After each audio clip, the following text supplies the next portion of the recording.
I came across a story where a guy didn't just lose a business idea to his best friend, he had to watch that friend turn it into a real successful brand. Yeah, that's a different kind of pain. That's not just business, that's personal. So this guy wasn't some experienced entrepreneur. He was just trying to build something, anything, to change his situation. So the idea actually mattered to him. Yeah, he had been working on it for months. Late nights, researching, testing ideas, failing quietly, trying to figure something out. That's the part nobody sees. Just the struggle before anything works. And the only person he really trusted through all of that was his best friend. Of course. So one day, he shares everything. Not just the idea, but the product, the branding angle, even how he planned to market it. So basically, the full blueprint. Exactly. And at first, the friend seemed supportive, asking questions, giving feedback, even suggesting a few improvements. Yeah, learning everything he needs. But after a couple of weeks, something starts to feel off. The friend becomes more distant, but at the same time starts asking more detailed questions. That's always the red flag, when curiosity gets a little too specific. Still, he doesn't think too much of it. Until one night, he's just scrolling online, not really paying attention. And he sees it. An ad, and it immediately feels familiar. Not identical, but close enough. Exactly. Same type of product, same audience, same style of messaging. Not copied word for word, but clearly built from the same idea. That's worse sometimes, because it's just different enough to deny. So he clicks on the page and sees the name behind it. Let me guess. His best friend. Yeah, that hits. He calls him immediately, not even angry at first, just confused. Trying to understand what's going on. But the friend doesn't deny it. He just says, "You were still thinking about it. I actually built it." That's a brutal way to put it. And then he adds, "If you wanted it, you should have done it faster." Yeah, that's cold. After that, everything just stops. No more friendship, no more conversations, just silence. That line stayed with him for weeks. Like it was designed to flip the whole thing, make him feel like the failure, not the person who actually got taken advantage of. And meanwhile, the business keeps growing. Flipping the guilt, that's a manipulation move on top of everything else. Yeah, that's the worst part. Watching something you believed in work, just not for you. And it didn't just stay about the idea, it started affecting everything else too. That kind of betrayal sticks with you.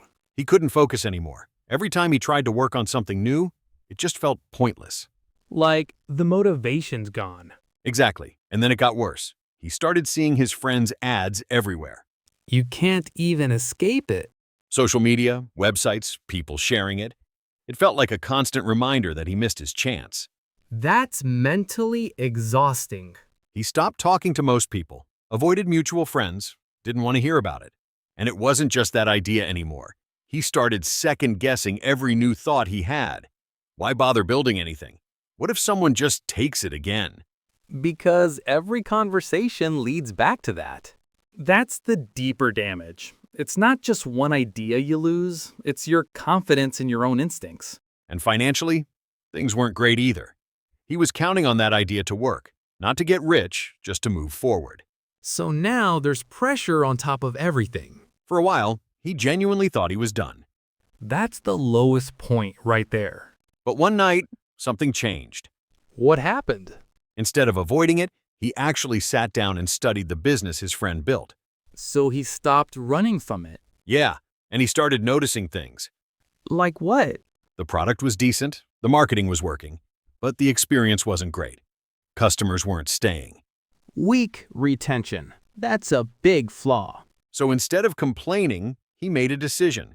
He would build something better. Not copy it, improve it. Exactly. Same general space, but better product, stronger brand, and more focus on customer trust. That's real competition. At first, nobody noticed, but slowly, things started to shift. And he kept it completely quiet the whole time. No announcements, no posts about it, just consistent, steady work every single day. Customer switching? That's the smarter play. Let the results do all the talking. Yeah, not because of drama, just because the new version worked better. That's the most dangerous kind of competitor. The friend eventually notices. Sales slow down, growth stalls. Now he's reacting instead of leading. He tries to adjust, but it's not the same anymore. Too late. Months later, they run into each other again. This is the moment. The friend looks at him and says, "You built something better, didn't you?" So he knows. And after everything, he finally responds, What does he say? "I didn't need to take yours, I just needed to understand it." That's a different level. And then he walks away. Because at some point, it stopped being about his friend at all. It became about proving to himself that he could actually finish what he started. No argument, no drama, just closure. That shift in focus, that's what changes everything. And I think that's the part people miss when they hear stories like this. The win wasn't beating his friend. It was getting out of his own head and actually doing the work. So what do you think? Was it betrayal or just business? Yeah, the real competition was never the other business. It was the version of himself that wanted to give up. Or was it the cost of waiting too long?